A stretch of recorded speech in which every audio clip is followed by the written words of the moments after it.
All right, welcome back. Pretty hectic past couple hours in the Dota 2 Pro scene. A lot of rumors being thrown around about the potential replacement for 23 Savage, who is very likely getting the boot from what it sounds like from T1. A lot of people speculating Ana, and to their credit, there is a lot to suggest that maybe it is. However, we have seen some trolling, and so until that is 100% confirmed, I won't be covering it on this, but wouldn't that be something? That'd be pretty crazy. And either way, I'm really excited to see what T1 ends up doing from here. And yeah, now actually talking about what we're going to be doing in this video here. You may notice that I have the board laid out a little bit differently. I have each team laid out in alphabetical order. Some exceptions to this because, of course, we have Mind Games, who previously weren't known as unique. And when I made this list, I still had them as unique, so they're down on the board here. But what I'm going to be doing is I'm going to be going through each and every single team in this upper division for this first tour and grading them based on how well they did versus their expectations that either the team had for themselves or just the general fan base around the team, while staying as unbiased as possible, because of course there are going to be some diehard fans of certain teams that anything other than perfection is not going to be enough. I'm not going to hold any team to that. But yeah, I thought it'd be fun. Again, going through this in an alphabetical order as opposed to my usual order, which is going by region, maybe first to last place, because I think if I go like that, it'll be a little bit repetitive. You know, usually teams near the top will have higher grades than a team near the bottom. However, I want this to be a little bit more dynamic than this, and just because you necessarily finish last place doesn't necessarily mean that you're going to have the lowest grade in your division, and we'll get to that when we get to some certain examples. So yeah, without further ado, I'm going to be going through this board, writing them down as I go. This is not a scripted video. I did not go through and rehearse this or make a sort of list or anything like that. It's not like my power rankings video where I actually have a little bit of a script that I follow going along with all the things that I've noted before I took the video. This is completely off the top of my head. So yeah, let me know what you guys think in the comments down below. If you guys want me to do another one of these after the regional playoffs for just the top 4 teams in each region, you can let me know. All right, first is on the board, we have 4 Zoomers, who is the only team that doesn't start with an actual letter of the alphabet.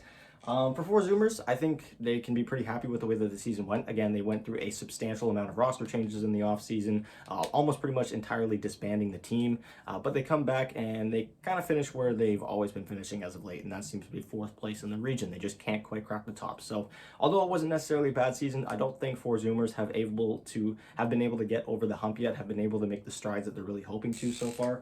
And so for that reason, again, keeping in mind that they had a pretty good season, I'm just going to go ahead and give them a B. Again, I think they're pretty happy with it. They finish top 4, they win those tiebreakers, they make it to the regional playoffs. We'll see where they go from here. But yeah. Next up, Alliance. And this one's a tricky one because for Alliance, I don't exactly know how much expectation there was from a lot of the fans. I know personally I didn't have the most faith in them. I think I had them pegged for like 6th place when I did my pre-tour 1 predictions. And you know, in hindsight, obviously that was a little bit too high. I was kind of hoping that the team would come together quite well, the same way that OG did, bringing together a lot of, you know, players that have been floating around the tier 2 scene for a long time and seeing it kind of flourish. And for Alliance, it kind of really didn't go that way. And we're starting to see the effects of the team kind of falling apart now, where we have numerous members of the team being either kicked or leaving. And we even had Lelis saying that it was a bit of a relief that he ended up getting let go. So for that reason, I don't necessarily want to give Alliance a fail because I don't think the expectations for them were that high to begin with, but they definitely struggled. That 1 series win that they had in the whole tour definitely stands out. And so I'll give them the bare minimum without it being a fail. I'll give them a D minus. I'll just add the minus on there because it was pretty bad. If the expectations were any higher for Alliance and they had this sort of result, it would have for sure been a fail, but yeah, we'll see how it goes for the lower division. Again, this sort of team that they've had for a while now is starting to really fall apart. You know, Hanskin leaving now. We'll see what they do in the off season, in between Tour 1 and Tour 2. Next up, we have Arkosh. Yeah, I don't even know what to do with Arkosh. This is the one problem about being unscripted, is I'm gonna have to come up with some sort of score to represent what the hell Arkosh is and what the hell their past tour was. But I don't know how high the expectations were. I mean, they had Kyle playing mid for them for the most part, which definitely had my expectations at the bottom of the barrel, which is kind of where the team ended up by the end of the tour. They were not playing very well. They were going through all sorts of position changes to try and find their stride. Ultimately, it didn't really work out. Again, expectations weren't all that high for these guys, so I'll just go ahead and give them just a D we'll see if they're able to readjust in that lower division. Again, this is not the same roster that they had in the tour that they actually won the lower division. So we'll see where they end up going from here. But again, expectations for these guys were not exactly all that high. They didn't really come close to exceeding those to begin with either way. So I think D is pretty fair. Next up, Aster. Aster had a lot to live up to. They, of course, were the first place seed in China in the previous tour before TI10. However, they kind of struggled a lot in lands. It's unfortunate that we're not going to be able to see Aster perform on a land because, of course, they did finish top 4. They would have attended the major if there was one. So we don't know if they've actually overcome those struggles, but the changes that they made in the offseason, bringing in Ori for that mid lane, this team looks just as good as they did last year, if not better. They're playing fantastic Dota. They're keeping it competitive with some of the best teams in the region, like RNG and, of course, PSG LGD. And so, well, I don't think it was necessarily a spectacular season or first tour for them. Of course, losing that series to RNG kind of hurts, but they did make up for it by beating them. I still think it was a pretty credible first tour for them. And so for that reason, I'm just going to give them an A-. Again, kind of the case of we didn't exactly know what China's upper division was going to look like. There was a lot of movement in that region, except pretty much every single team except PSG LGD and IG just had one change. But yeah, Aster has looked quite good. And honestly, I think right now they're top 2 in the region, if you ask me. But when it comes to consistency, again, and we'll talk about RNG when we get there. Next up, Beast Coast. Pretty much ever since TI9, the expectation for this stack of players has been through the roof for South America. These guys have always been pegged as the best team in South America, especially when it comes to playing against other teams from other regions because they have the most experience with that. But it's really felt like the rest of the region has started to catch up to them as of late, and I wasn't really as impressed with Beast Coast in this tour as I was with some other teams and with just the previous iterations of Beast Coast. Obviously, this is the exact same roster, but I don't think these guys are exactly living up to the name that they've kind of set for themselves. And this tour was a big step down as they, again, started to lose that consistency, specifically near the end of the tour with those weird losses to first Infamous, which, of course, Infamous ended up having quite a good record. They've kind of turned things around, so not the biggest red flag there. But then that loss to SG Esports, who had gone completely winless throughout the tour to that point, gives me a little bit to be concerned about with Beast Coast. They do take down Kings in that tiebreaker match to secure 3rd place. It wasn't the cleanest wins. They also were playing without Hector, so how would things have gone if they had him? I think if you're a Beast Coast fan, there's some reason to be a little bit concerned about this team. And we'll see where they go from here. I think for now, I think it's entirely fair to maybe just give them a C+. Again, the bar was very high for them, so living up to that is going to be very difficult. But it really felt like the further on we went into this first tour, the worse things got for Beast Coast. And now we know that, Hector had been dealing with some stress in his life just revolving around Dota, or even if it is some outside factors. We'll see if Beast Coast is able to bounce back from this in their regional playoffs. They have a very, very realistic opportunity to finish first place in that and completely get themselves back up to an A. Next up, Black and Yellow. Again, another case of a team in North America where I don't exactly know what the expectations were for this team heading into it. I think it was higher than this. Bringing in players like Jubei and Shaggy, you had to imagine that there was going to be a higher skill ceiling for these guys. They took down Evil Geniuses in one of their first series of the year, and then they lost everything else. Granted, they did take some games off of teams like Quincy Crew, but then they would lose to Arkosh and all that kind of stuff. And so, all in all, for Black and Yellow, again, not exactly sure what the expectation was, but I don't see any reason to have them above where Arkosh was.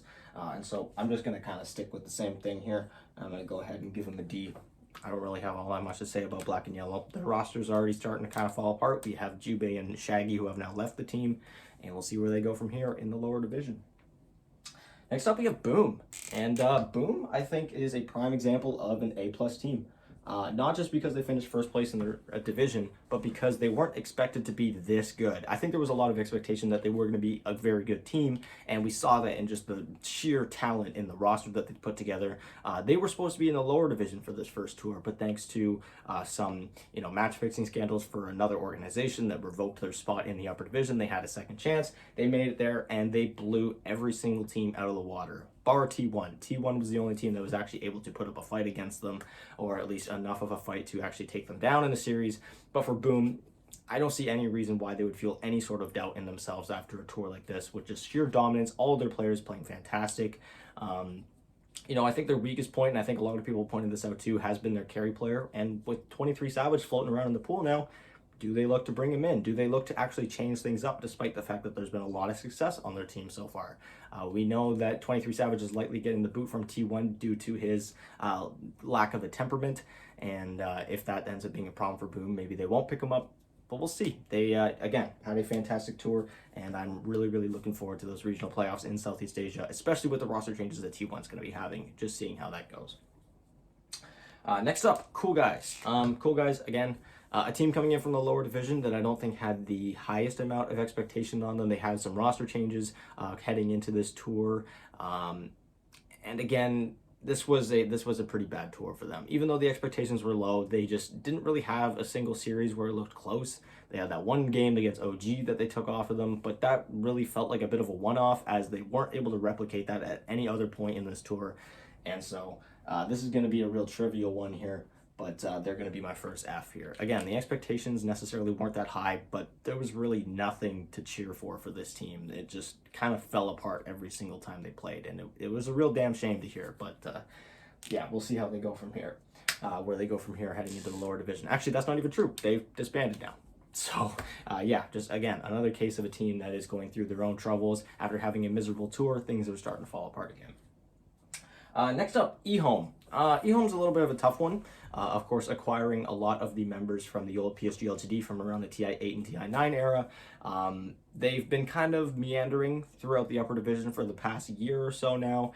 They've finally been able to put a roster together that's had a reasonable amount of success, and for what it is, I think they did pretty good. I wouldn't necessarily say that they had the best tour. Obviously, they finished 4th place, which is not the best at all. But I think they can be happy, again, with an organization that has been kind of mediocre in that upper division for a long time. They finally cracked their way into the top 4. We'll see if they can prove themselves in that regional playoffs. Now, I don't think I would necessarily say that they played nearly as well or as cleanly as other teams in the region, like Aster, like PSG LGD. But again, with the expectations that they had on them, I think I can safely say that they lived up to them. And so for that reason, I'm just going to go ahead and give them a nice, safe B. Again, we'll see how that goes in the regional playoffs. They're up against some pretty tough competition. Since they are the 4th seed, they're likely going to be up against PSG LGD in the first round, which is not where you want to start. But maybe they'll be able to surprise us. They did take some games off of some pretty tough teams in that upper division. Next up, Empire. And Empire, they ended off the season on a bang. I will say that. They took a nice win over Hellraisers right before the tour ended. Heading into this, again, another team that didn't have a lot of expectation. Coming in from the lower division, went through a substantial amount of roster changes, so it wasn't even the same team that did so well in the lower division in the previous tour that was playing in this upper division. But again, low expectations, low results, but they end on a bang. And so even though they're ending up in the lower division, I think they can be pretty satisfied with the way things ended. And for that reason, I'm leaning between like a D plus and a C minus. I think a C minus is a bit too generous. Again, the team went 1-6, so I'm just going to go ahead and give them a D plus. Yeah, best of luck for them. We'll see how things go. Members of the team have already started to leave. I think Iceberg left previously, so we'll see what they do from here. Next up, Evil Geniuses. Now, this is a team that had a lot of expectation on it. Of course, bringing in GRX, there was so much hype around it. Then they had Nightfall coming in to play off lane. But was there too much hype around this team? I think there was, because GRX, sure, he's a big name player, one of the best of all time, 2-time TI champ, all that kind of stuff, but he hadn't played at a competitive level for numerous years at that point, and you could really tell that the team was really, really struggling to kind of gel together. Things did turn around near the end of the tour, but they aren't looking like the same dominant force that they had throughout pretty much the entirety of last year, and as an organization as they have in their past. So for now, I don't necessarily want to rate EG super high. They do, again, turn things around. They make it to the top 4. They do lose those tiebreakers to Undying. So for that, I'm a little bit worried about them still. And they are playing with a stand-in, so if they do have Nightfall back, how well are they going to play with him back? So for that reason, I'm leaning towards a C for Evil Geniuses. Again, this is comparing to what the expectations were for the team, and sure, those expectations may have been a bit too high, given the circumstances like I'd already mentioned, but I think a C is a pretty safe bet for the team so far. And last up on this column here, we have Execration, who started off their tour quite well, taking down some of the easier teams like TNC Predator and OB Neon, but were not able to replicate those results against some of the better teams. Again, another case of a team that didn't exactly have the highest expectations. They did quite well in the previous tour, but that was a completely different roster. This one wasn't able to live up to it so much. And so for that reason, I'm kind of leaning towards the same thing as EG, something around a C. Again, the expectations weren't super high, but there was probably some fans of the team that were hoping that they would be able to replicate what they had in the last tour, and they just weren't quite able to. And so for that reason, yeah, I'm going to lean something around what I gave EG. I'm going to go with a C plus here. Again, the plus just because the expectations were not nearly as high, but they don't make it top 4. They do stave off those tiebreakers, which avoid relegation. Would they have won that match if Motivate actually played a full 5 versus 5 game? We don't know. We'll never really know. But for now, I think they can be pretty satisfied, or at least a little bit relieved at the way that this tour ended up going. All right, now it gets a little bit more difficult as I start having to reach across the board to do this stuff. Also, this probably looks super weird because I put all the logos on in my editing software, so my hand just kind of passes in between it. But yeah, all right, next up, starting with Fnatic in this column. Fnatic, rocky start to the season, but man, did they turn things around at the end, especially in those tiebreakers. It was, again, especially impressive. It really felt like the roster was starting to come together. They've been able to consistently beat T1, who has been one of the Goliaths of the region for a very long time. And so, although they don't finish first seed, I think they can be very happy with the way that this tour ended up finishing, again, after a bit of a rocky start for the team. Again, I don't necessarily want to give them an A+ because they didn't have the season that they were maybe expecting as cleanly as it should have been. But again, this was a very, very well-played season for them. And the way that it ended, the momentum that they're heading into this 14 playoff with, I think is very impressive. And so I'm going to go ahead and give them, oh, that's probably too close to the logo here. Oh no, it's all smudging. All right. Go ahead and give them an A. All right, next up, Gambit. Yeah, Gambit's a rough one. They do end up getting relegated. They had a pretty decent start to the tour, and things kind of fell out of control very, very quickly, losing their important matchup against Mind Games to avoid relegation. They just weren't quite able to do it. The roster really feels like it's kind of fallen apart. And for Gambit, this is an org and a roster that had a little bit more expectation on them. And so for the way that things kind of spiraled out of control for them, they probably expected a little bit more from them, and their fans probably expected a little bit more from them as well. So for that reason, I'm leaning towards a little bit of the lower grade. Again, not exactly the best tour for them. They obviously finish in the bottom 2. They get relegated. I don't want to give them a failing grade because I don't think the expectation was, top 3 for Gambit, obviously.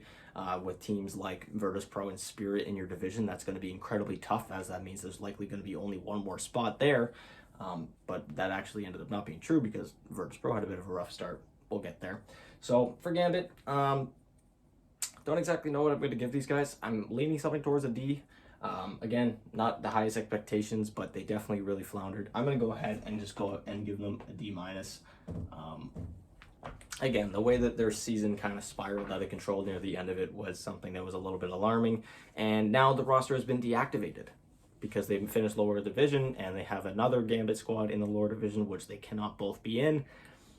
So we'll see where it goes from here. We'll see if the players end up leaving the org or if they just stay frozen until one of the 2 Gambits makes it out of that lower division. We'll see.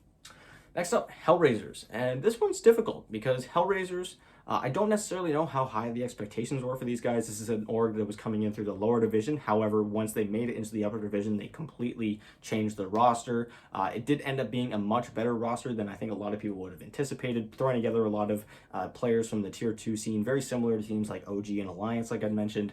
So we didn't exactly know how it was going to go, and then they kind of came out the door swinging. They played very, very well, very clean Dota, started off the tour 4-0, and then it's like they hit a brick wall. Very similar to Beast Coast here, although I don't think the expectation was nearly as high for these guys. The way that the tour ended was a little bit rough, but I think all in all, if they're able to snap out of it and sort of get themselves back into shape, they still finish top 4. They're still going to be playing in those regional playoffs. We'll see if they're able to turn around from here. But again, I think they did quite well for themselves. And with the expectations that they had on them, I think it's pretty safe to give them a B- here. And we'll see if they're able to turn things around. Actually, you know what? I'm just going to give them a straight B. Again, played very well, started off 4-0, and we'll see if they're able to turn things around. Next up, we have Hokori. Hokori's a tough one too, because I don't know how much expectation there was on Hokori. There's a lot of teams that float around the South American scene that kind of well, float around, like I mentioned. There's a very clear-cut amount of top teams in the region. Beast Coast and Thunder Predator are like right there at the top. There's a few teams that we kind of knew were going to be near the bottom, teams like SG Esports, but the rest of the teams, we didn't exactly know how well they were going to be performing in this tour. So for Hikori, even though they don't exactly finish maybe as high as they were hoping to, I think they still played quite well. They still had some decent moments. Will we see some roster changes with them?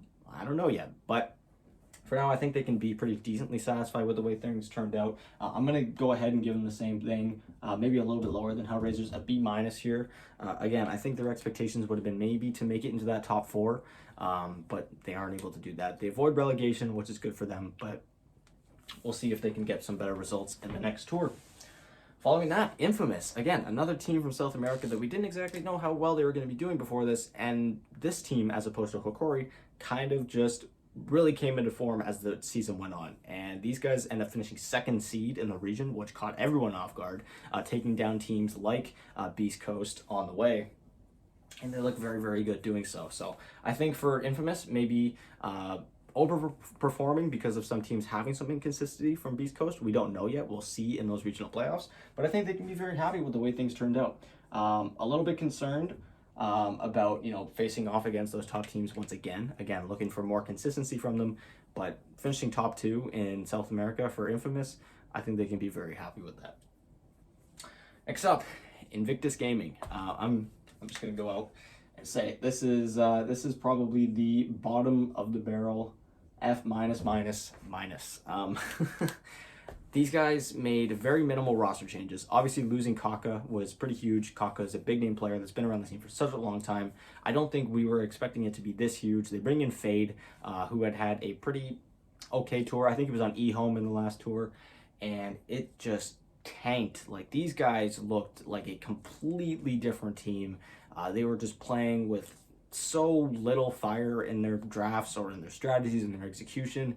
They would take some games off of some of the really best teams in the region, like PSG LGD, here and there, but they win one series, and the only team they beat was the team that everyone beat.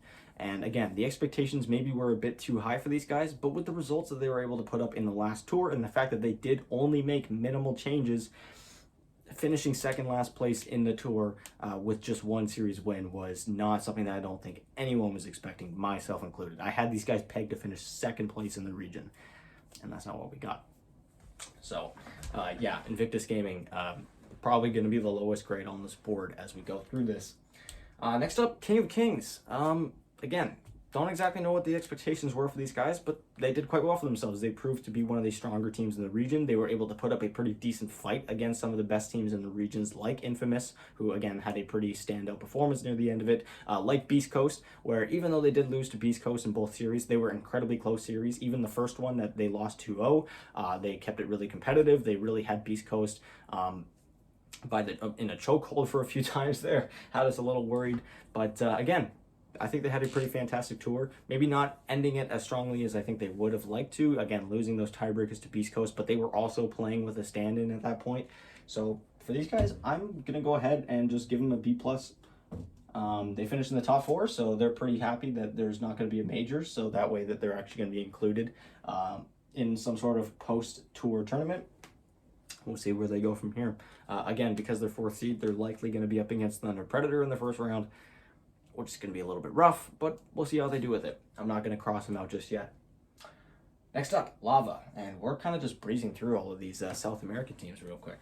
Lava had a little bit of a rougher tour.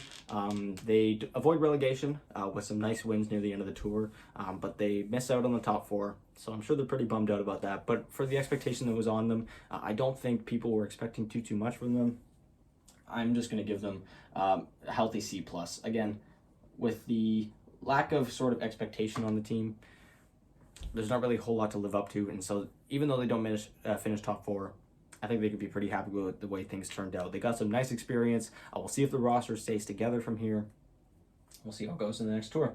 Next up, LBZS. Very similar to a lot of other teams that I've talked about on this board, like Empire, Hellraisers, Arkosh, lower division teams that finished in the top 2 that went through a huge roster shakeup heading into this tour. These guys had a pretty remarkable tour. They lose more than they win. They go 3-4. But again, this is China's upper division. This is one of the toughest divisions when it's playing at full force, obviously, in the entire DPC. And they were able to take some games off of some pretty impressive teams.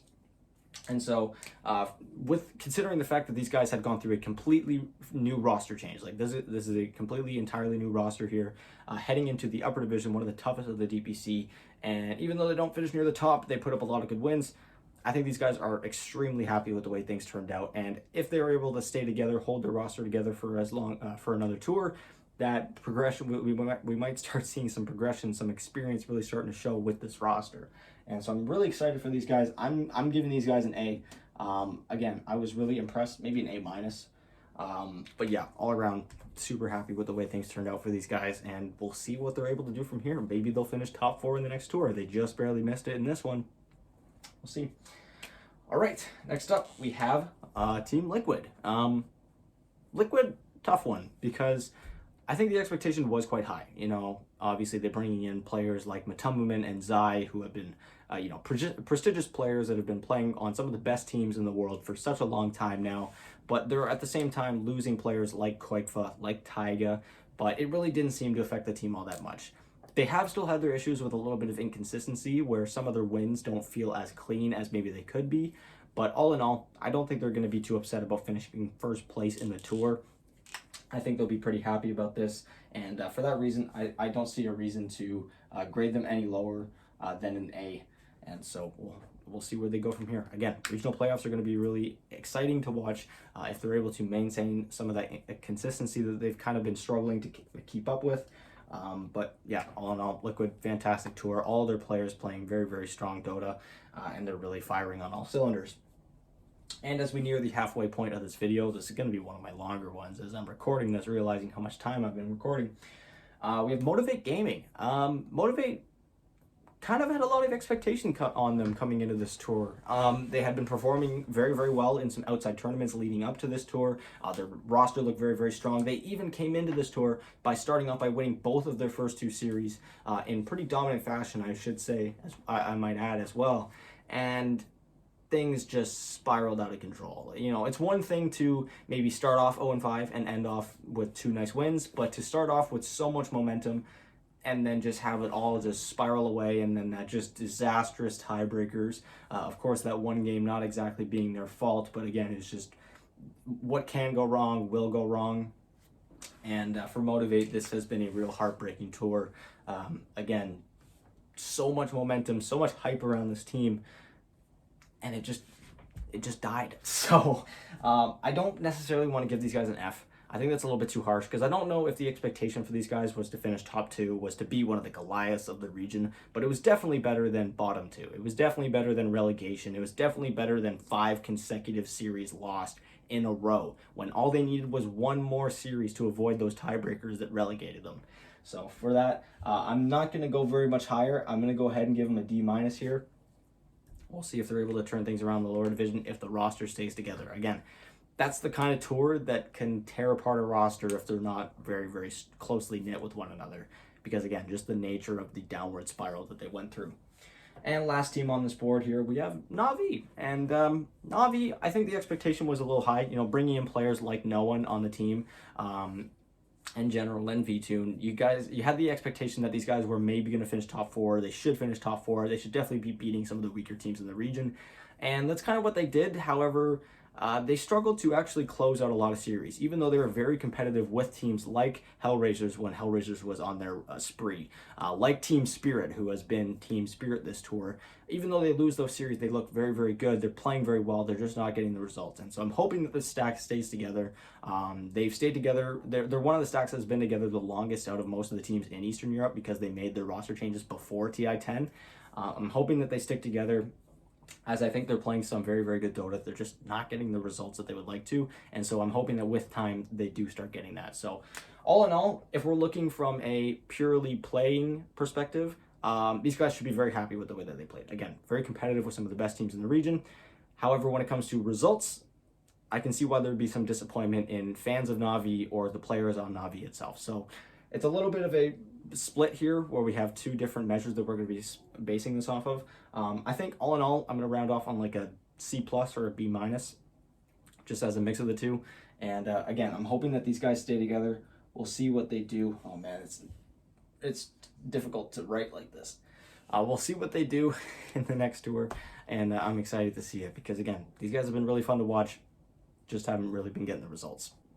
All right, next up, another kind of difficult team to rate right now because the expectations are really mixed. This is one of the teams that has a very, very polarizing fan base, where if anything goes wrong, you know, it's immediate flaming, you know, the team's falling apart, something needs to change, this team is trash, all that kind of stuff. But when they're winning, oh, this team is unstoppable, this team's going to win TI, and then, you know, they obviously miss TI 10, everyone rages, everyone says, oh, they're one of the best teams, they need to be there.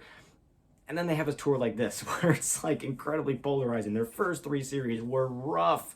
They were so depressing to watch. But then they came through and they won 4 straight series. They won 4 in a row.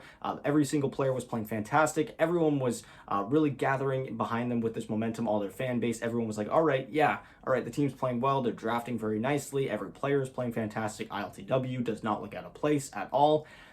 And then there's the tiebreaker day where they just fell back into those old patterns, and that was one of the roughest days of Dota that Nigma's had in a long time. Again, that matchup against Tundra was definitely one that I wish I did not see. But all in all, I think the expectation was definitely higher than where they ended up finishing up, especially being one of the teams that didn't make any changes after TI-10. Obviously, they didn't attend, but a lot of teams really kind of had huge shakeups. It was going to take a lot of time for those teams to start gelling and coming together. Nigma had the advantage of having already played with this roster for several months to this point, close to a year now, I believe, and things just did not work out that way at all. And so again, even though they do have that nice second half, they did have a lot more worse days than I think they had better ones. And again, with the expectation that these guys had of themselves, I think it's pretty fair to say that these guys played at a C minus level. Again, if they had made it into that top 4, maybe this would have been different. If they had a better tiebreaker day, this could have been a completely different story. But with the way things have been going for Nigma, and again, weighing this tour against their expectations, this should have been a much better tour for them. I think I have to rewrite that. I think it's a little too close to the logo there. Hold on here. Sorry, bear with me. I'm going to have to start standing up to write on the board now. C minus. All right. Hopefully my marker doesn't run out of ink as I'm doing this. Okay, next up, No Ping. Again, don't really know what the expectations were for these guys. It was probably better than bottom 2. They kind of started off pretty okay. I think they started off their tour 1-1, and things really fell out of control from there. And then they lose their tiebreakers, and now they're relegated out of the DPC. As an org, or as any fans of the actual like team name of No Ping itself, this is probably pretty disappointing because of course this org was the previous owners of the current Thunder Predator roster, who finished at the top of the DPC in the last tour in South America, was looking very, very good, and the roster that they've gotten to replace them has greatly underwhelmed pretty much everyone to this point, and I'm interested to see if they make any roster changes here. So yeah, for No Ping, headed to the lower division. Again, don't exactly know what the expectations were for these guys. I'll give them a nice C, I think. You know what? I'll give them a C plus. No, a C plus is a bit too generous, I think. I think a C is pretty safe. Again, finishing bottom 2, not the best feeling in the world, and again, we'll see how they end up doing in the lower division. Next up, OB Neon. OB Neon is another pretty polarizing one. As I was doing my power rankings throughout the past couple weeks, there was always people that were calling that OB Neon was a bit too low on the board. You know, they've been playing very, very well in outside tournaments. They just weren't having the results in the DPC, and that was the main problem, is that it's a DPC power ranking. And so I know that the team can play well. They just haven't been able to replicate that in the DPC. They do have a nice turnaround near the end of the tour, winning all the matches that they need to. They crush their tiebreakers against Execution and Motivate. They win the series against Motivate that actually forces those tiebreakers to begin with. They really started to turn things around towards the end of the season, but the start of it was really rough. And again, with the expectations that these guys had of themselves with how well they were playing in outside tournaments, these guys definitely did not live up to it. And so even though they avoid relegation and they look really, really good in the past 2 weeks, there is a little bit of concern with them. And there is a little bit to be a little, you know, disappointed in with their tour and the way that everything ended up going. Again, because they avoid relegation, I think that's super, super good for them. But I really can't rate them any higher than maybe a C+, because we know that they can play better. We've seen them play better in outside tournaments. It's really just been the DPC that has been their problem. And so if they're able to get that under their control, maybe crack into those top teams that Southeast Asia seems to have like pretty well split off from the rest of the division. We have SMG, T1, Fnatic, and Boom, and the rest of the division is just super far away from them. If OB Neon's able to crack into that top 4, I think they'll definitely be moving up on the grading system for sure. So yeah, next up, OG. I feel like I'm going to say this for everyone. Tough one, because these guys completely changed up their roster. And if you remember my prediction video for Tour 1, I had predicted that they would finish in the bottom 2 because it was a lot of Tier 2 players that we hadn't really heard of before, a lot of young players, inexperienced players playing in one of the toughest upper divisions in the entire DPC. And that's not what we saw. These guys came out of the gate swinging. Whether or not it was Team Secret playing poorly, they absolutely crushed them in that first series, and they've really come together, and they've really been one of the best teams in this division. They finished top 4, maybe not performing as well in those tiebreakers that they were maybe hoping to, losing that one series to Tundra. But all in all, these guys exceeded expectations times 1,000, and for an organization like OG that is very similar to Enigma, in which the fan base is very, very polarizing, yeah, these guys definitely gave them something to cheer for, and it has been a real nice tour to watch, a real pleasant surprise to watch OG in this tour, and I have to give them an A. If they had won those tiebreakers and finished 3rd place in the region, would have been an A+ 100%.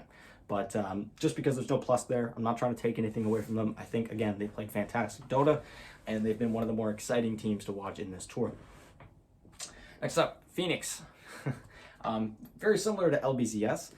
They were coming in from the lower division as one of the top 2 teams. They completely changed the roster to something, that was bringing in players from teams that, hadn't been around for a couple of years, or players that hadn't played in the DPC to that point. And as opposed to LBZS, who did very, very well, Phoenix really struggled to replicate what LBZS was doing, as they went completely winless through this tour. When it comes to individual series, they go 0-7. They took a game off a few teams here and there, but all in all, nothing really too exciting for Phoenix in their games. There was really not a whole lot to cheer for these guys. And so, again, the expectation was very, very low for these guys. Considering how well LBCS did, maybe the expectations for Phoenix were a little bit higher. But all in all, I think these guys kind of finished where a lot of people were expecting they would. And so for that reason, I can't exactly give them a failing grade or necessarily a low D. They did still get relegated. They still did go winless. So I'm just gonna stick with a straight up D. Next up, the opposite of the Chinese region, PSG LGD, who has been the Goliath. They're still the best team in the region. They've been showing that. Maybe not as dominant as I think people were expecting, dropping some games to a few teams here and there. Notably, that one against IG near the end of the tour was probably the most alarming. But they were always able to readjust, think their draft, their strategies, and really come at the team that just took them down and really dismantle their strategy. And PSG LGD, even though they do drop a few games here and there, they're still one of the best teams. I still don't really see how I can't give them at least an A. A+, maybe if they had, had a little bit more clean Dota, but all in all, yeah, these guys are in the boat that I like to call the waiting for TI boat. These guys are just waiting for TI 11 at this point. The tours are nice. They're just here to get DPC points, and they're here to win TI 11. That's just kind of what PSG LG is playing for. All right, next up, we have PuckChamp. PuckChamp, again, another team that has been kind of meandering around the upper division for quite a while. They didn't really have a whole lot of sustained success, and then they bust into this tour with a lot of fire. They came into it just taking down Na'Vi in their first series, very dominantly as well. Looking very good doing so. They did struggle to beat some of the better teams in this division, notably Team Spirit, but of course, who doesn't? But all in all, with the expectations that these guys had, I think that these guys exceeded that, and have been one of the more exciting teams to watch in this division. Again, really putting a lot of emphasis on their drafts. The teams don't really seem to take as seriously up against PuckChamp, which I think is a big reason why they got off to a hot start. Playing against teams like Na'Vi, who didn't exactly ban out their best heroes. They paid the price for that. And so PuckChamp, very exciting. We'll see how they do in this 4-team playoff series. But for now, I got to give them an A-. Again, exceeding expectations, sort of getting out of that slump that the org has been in for quite a while now. Next up, Quincy Crew, first place seed of the division. They end off with a loss against Quincy Crew, but these guys still played fantastic. I'm not going to give them an A+, just because there was some inconsistency in there where they would drop games to teams like Black and Yellow. But the fact that the team lost 3 other players after TI-10, they brought in a whole bunch of new ones. Some players like Pondo coming in from completely different regions and flying in and staying in North America. These guys played very well. They exceeded expectations. They look like a brand new team. I've mentioned this a couple times at this point, but my main problem with them at TI-10 and leading up to TI-10 was that their team fight coordination and their overall map movements started to get really, really shaky at certain points, and at TI-10 that was very, very prevalent. And ever since then, it's very noticeable that Kezu leading the team has made a huge impact on the way that the team plays. Their drafts are fantastic, and again, they do have their one fallback, that one drawback against Evil Geniuses in that one series, but I think these guys are still the best team, and I can't help but feel bad for them with the way that things went with Undying getting that deal signing with TSM. So, yeah. Next up, RNG. RNG playing fantastic. Oh, I just realized when I was talking about eHome, I think I said that eHome had the old LGD roster, but it's RNG that has it. eHome has the old Phoenix roster, I believe.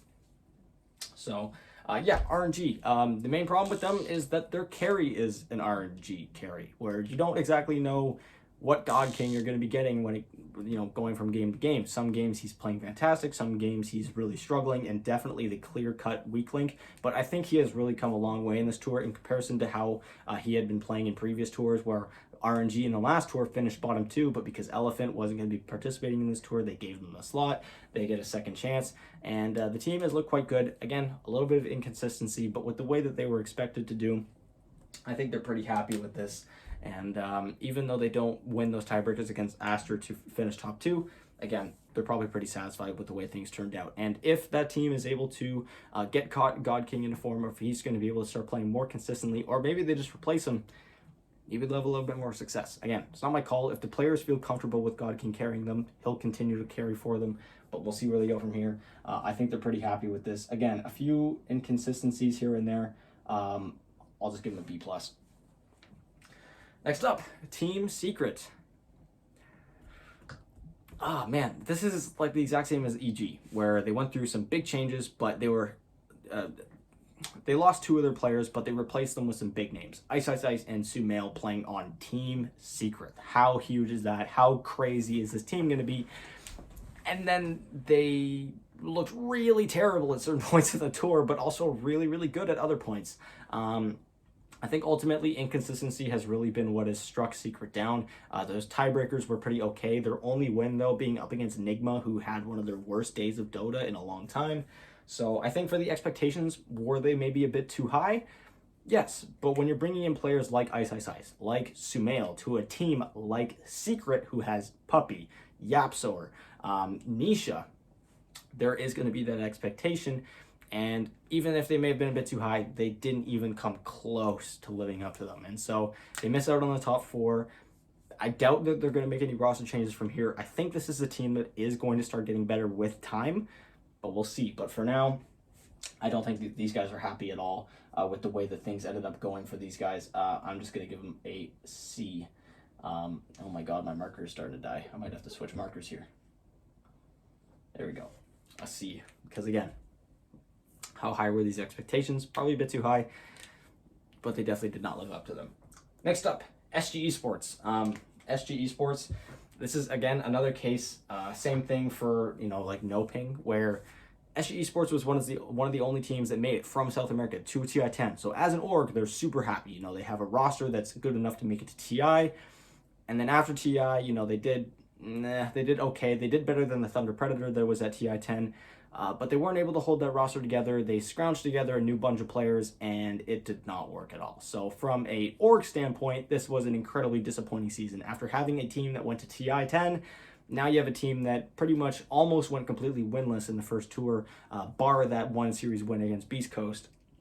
Whereas for the players, if you looked at their roster heading into this, there may have not have been a whole lot of expectation on the team. I mean, I had them pegged to finish last place in the division before Tour 1, and that's where they ended up going. So again, it's kind of a little bit different depending on which way you look at it. I think that either these guys played how you'd expected them to, or if you're looking at it purely from a team, like an org, this was incredibly disappointing. And so I think a healthy mix of that is a D-. I don't want to necessarily fail them, because if we had looked at their roster heading into this, we would have maybe seen this coming.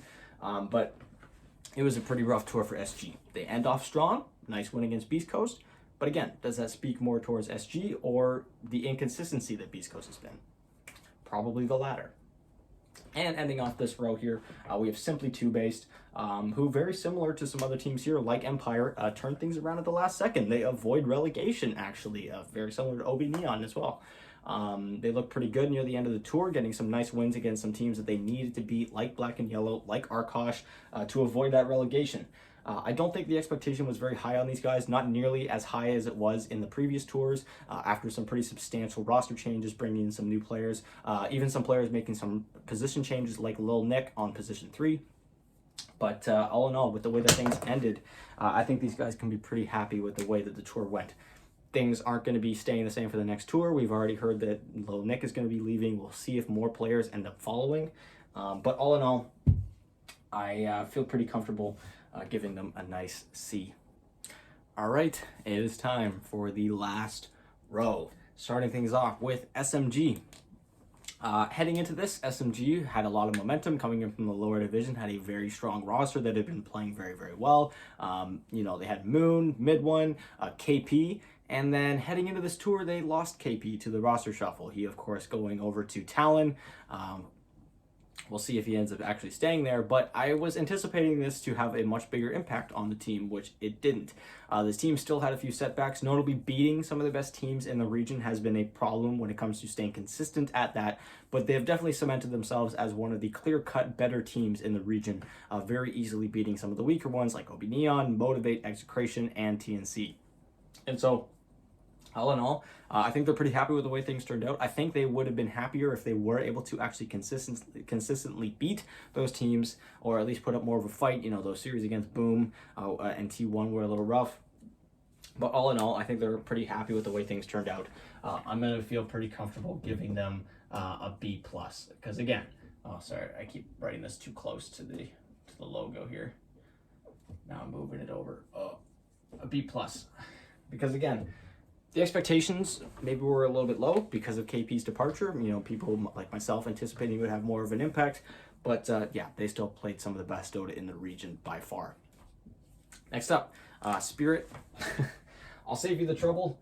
No build up to this one. It's an A+. These guys had a mountain's amount of expectations and pressure on them to perform as well as we saw them at TI-10, and they made it look so goddamn effortless. They made it look so easy. They dropped one game throughout this entire tour, and even in that game, when they were playing from behind for the most part of it, it still felt like they were in control of it, and it took Na'Vi over an hour to win that game. So yeah, Team Spirit, even though they had so much expectation on them to play as well, they lived up to it. They made it look so easy. Everyone on the team is playing with so much confidence. Collapse is literally out here single-handedly nerfing heroes, and we'll see if they're able to keep that up in their regional playoffs. My guess is that they do, and I just cannot wait until we see them play internationally when we do eventually have a LAN major. Next up, T1. This one's a little bit tricky here because T1, they do still have a pretty fantastic tour. They finish, third place, I believe, because they do lose those tiebreakers to Fnatic and SMG. Well, they beat SMG, but they lost to Fnatic, so maybe not placing as high as I think a lot of people were expecting, myself included. I had them pegged for first because of how well they'd been playing up to that point. But things have kind of started to go down a downward spiral a little bit. They lose that series to Fnatic, and then again, they lose to Fnatic again in those tiebreakers, and now we're hearing a lot of rumors that the team is going to be making some substantial changes when it comes to their carry player, 23 Savage, who has been one of the highlight players of this roster, which really sucks to hear.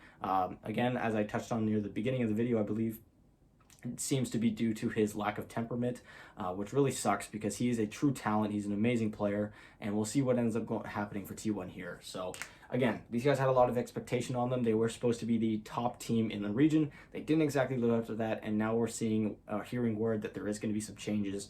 And so for that reason, I'm just going to go out and give these guys a B+. Yeah, we'll see how it goes from here. I think the players themselves wouldn't even give themselves a B+. They obviously wanted to do better than this. But I think if you're a T1 fan, you still had a better time watching this tour than you would have if they had maybe lost a couple more series or if they had played a little bit worse. All right, next up we have Thunder Predator, and same thing with Team Spirit. These guys just made it look so effortless in their own region.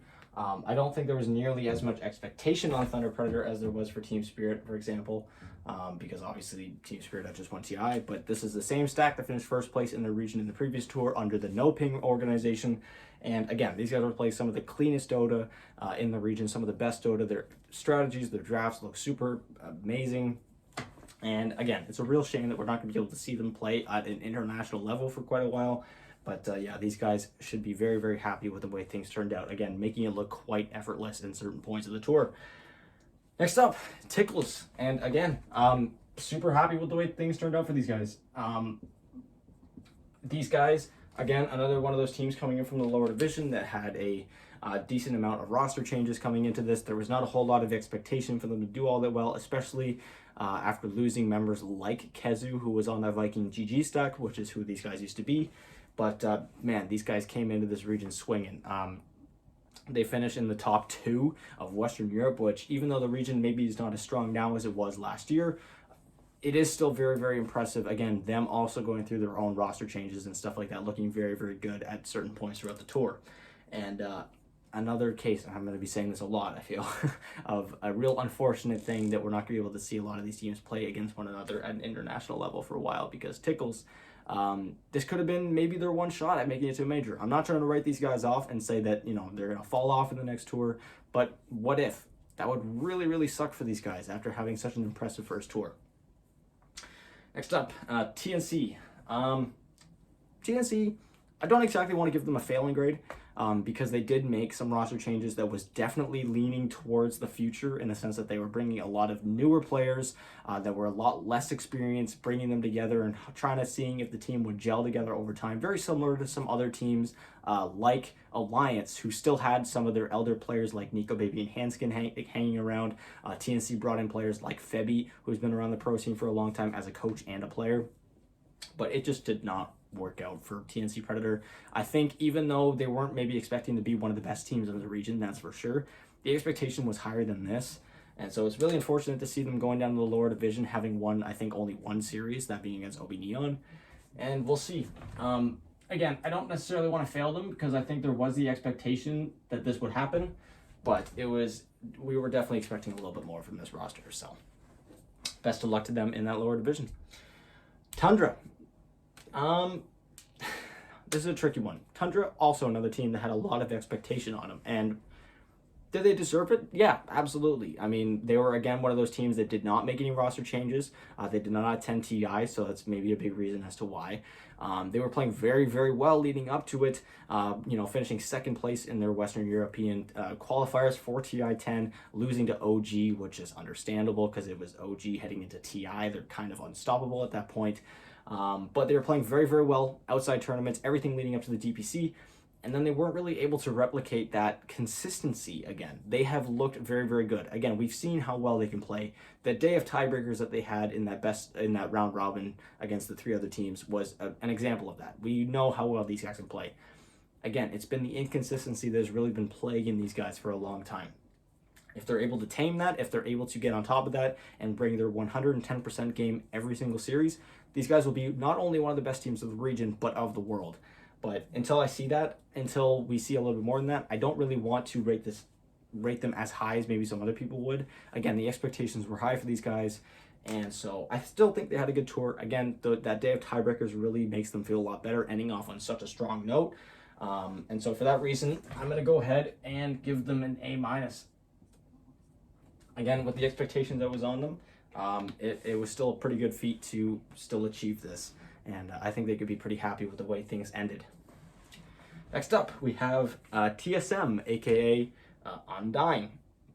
Again, I have them listed alphabetically based on some of their older names. So like Unique and Undying. TSM would be only a little bit higher.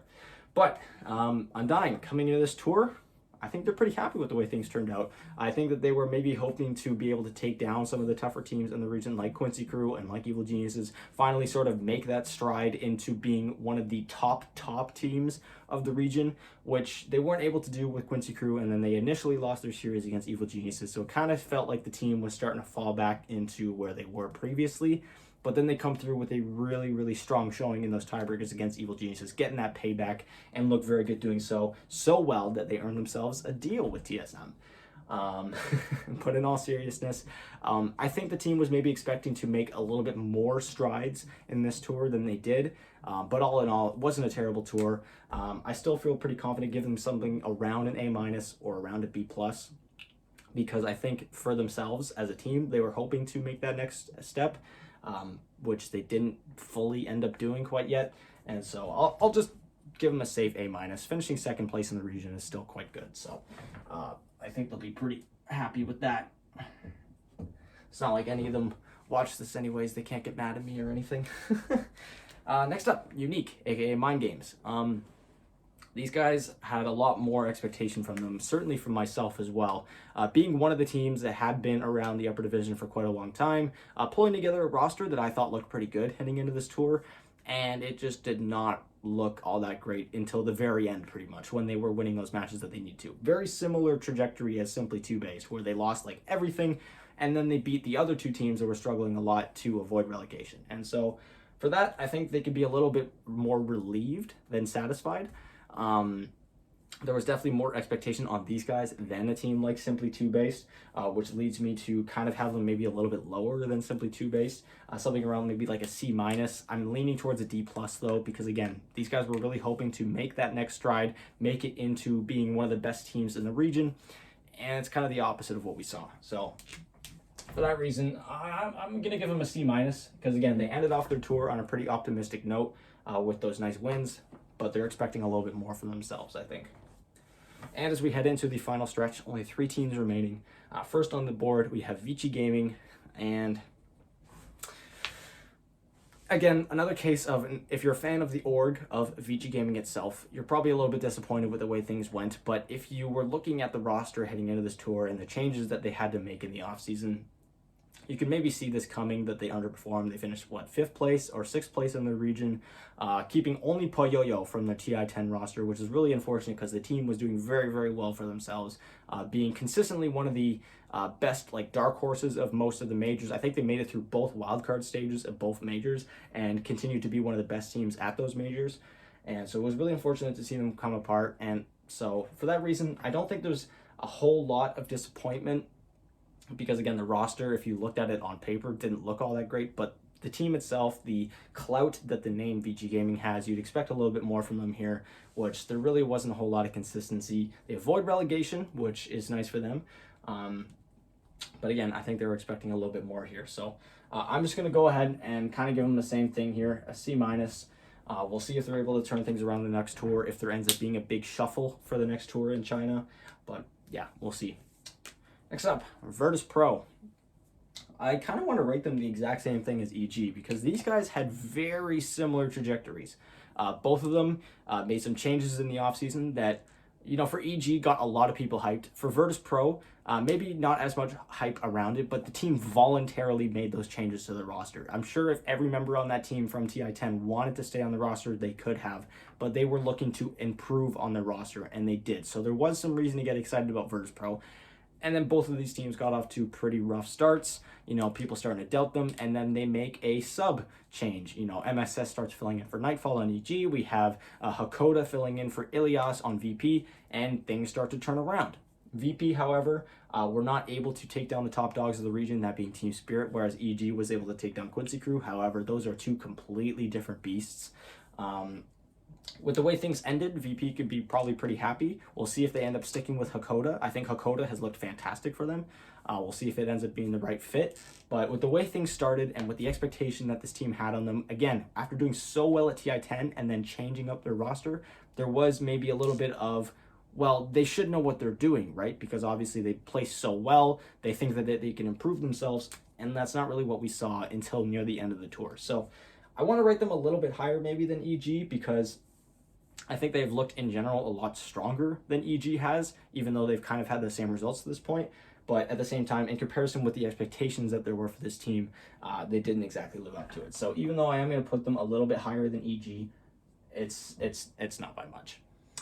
And finally, Wildcard Gaming. They have a real disappointing end to their tour.